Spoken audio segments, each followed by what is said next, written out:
Now, before I go into the final render, I wanted to show you one of my favorite critical steps that I normally do before going into the final 3D step, right?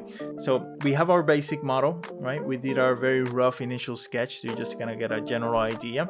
We refined the sketch to sort of note smaller things in the space. But now I always like to go in and make notes about the things that I need to do on my next step. And so you can see that I have some sort of like a note layer here where I'm sort of pointing out the things that I need to get done.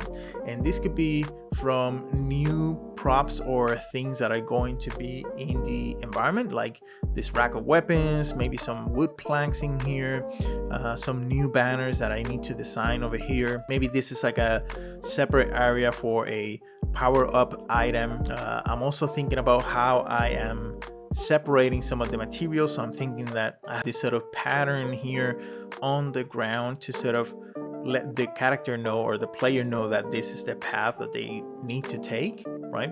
And so I'm using materials and material separation in order for me to hint that in the space in itself. I'm also adding some of these treasure chests that we already built on the course, but I'm also using the previous concepts that I've done already in order for me to reference maybe some materials or particular parts of the environment that I want to have in the space, just to kind of use them as reference in there. And lastly, I'm also adding some other sort of little details here on the ground and the railings.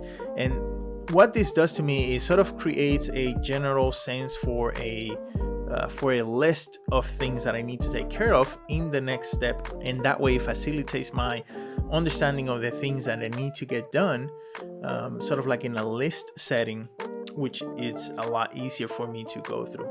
And so this particular stage is super important for me. It only takes me a couple minutes just to kind of go through it and actually have it in a visual image form for me to always go back and reference as I'm building the 3D for this part. And now it's just a matter of putting the time and translate what I have in that sketch into my 3D space.